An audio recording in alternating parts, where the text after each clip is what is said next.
Welcome to Mornings with Patricia. Happy Thursday. I hope you're wide awake and ready for your day today. It's going to be a wonderful day. I'm doing this on a Wednesday night, but see, I can already feel that it's going to be a wonderful day for you. Today, I'd like to talk about finding your spiritual center or finding your spirituality.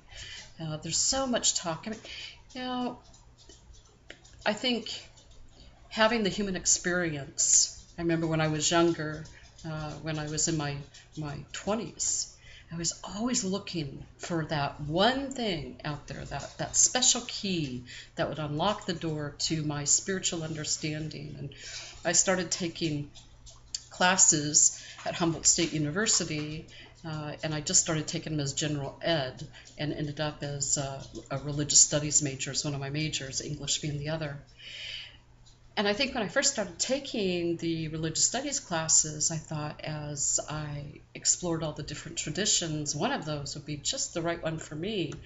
And lo and behold, how would I know much later that I would be following the path of Hinduism and New Thought, spirituality.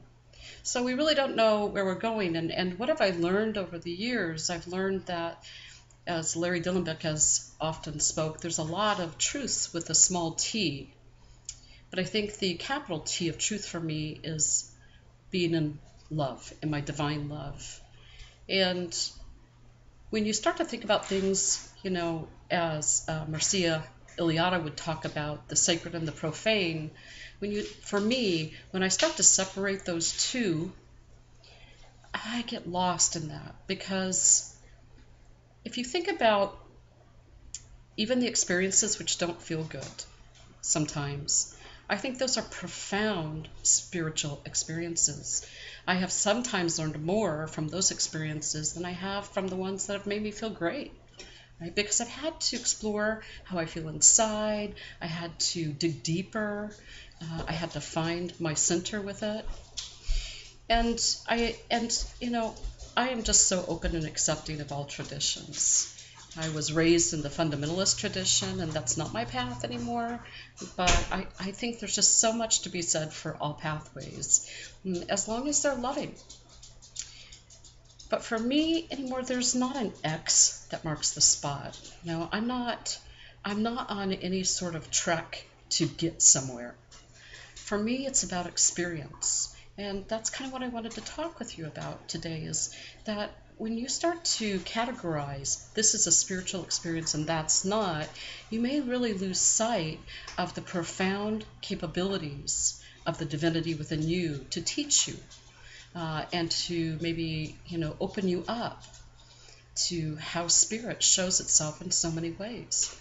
So some of the hard experiences can teach us things about compassion and being more loving. I have had to face some of my own, I don't like to say shortcomings or failings. I don't like to put things in that sort of way. But I've had to take a look at my own personality traits and some of the ways that I have responded in the world. And rather than to make myself wrong for that, I think it's about just keep going and being honest with that.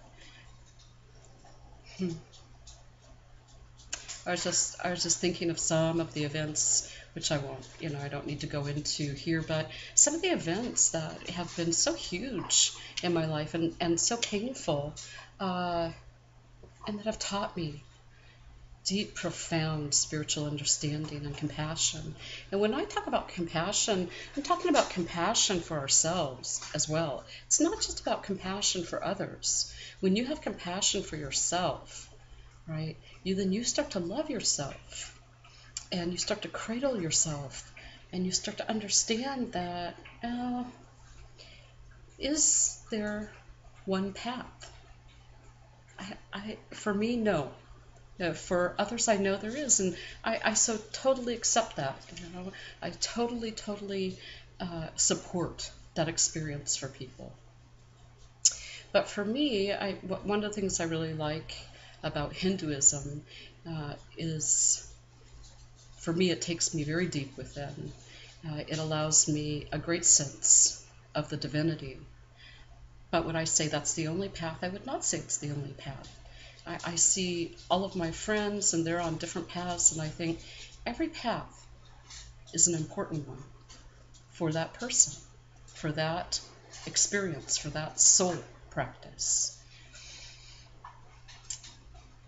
During your day, if you are always looking for the answer, then you're never sitting then with the question.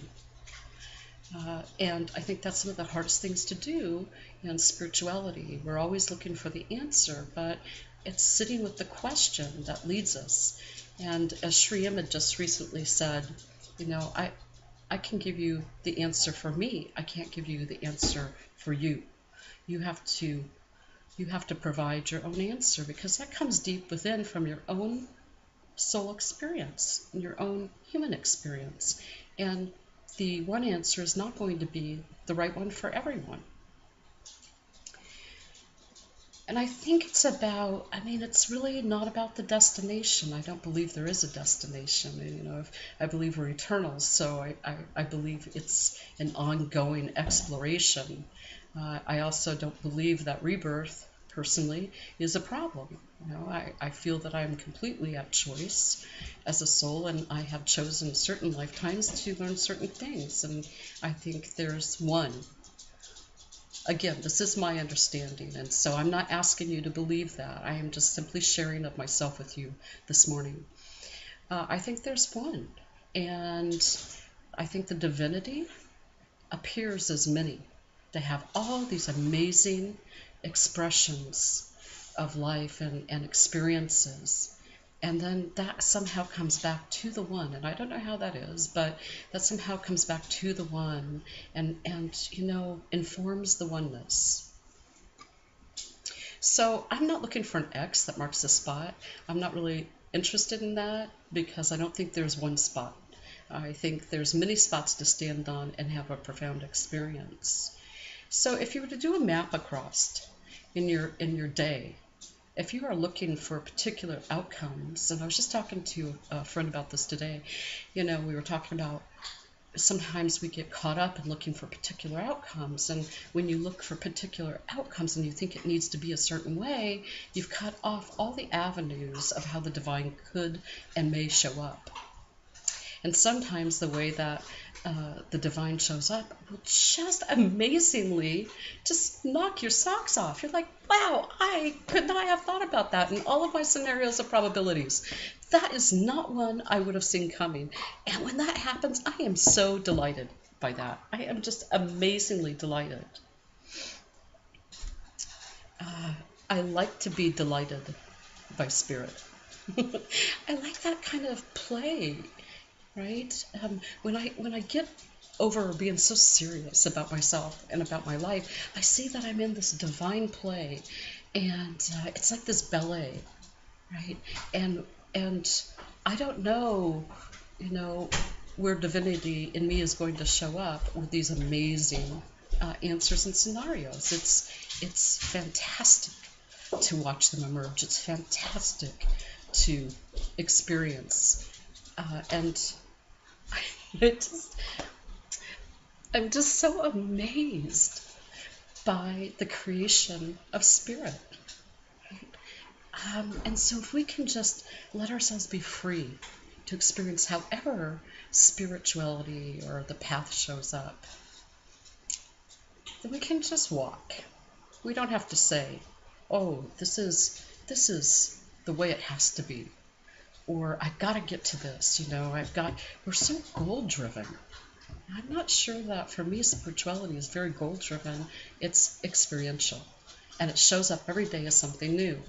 So this is very important, I think, in our daily lives, because if we judge what shows up, then we miss the gift. Sometimes the things that are wrapped in the ugliest packaging can be like the biggest things that surprise you, and it may be days or it may be years before you get the aha, go, wow, that was amazing. That particular thing right there, I learned so much from. And I think we do. If we bring our attention to that and we're able to track those moments of our lives and do some reframes.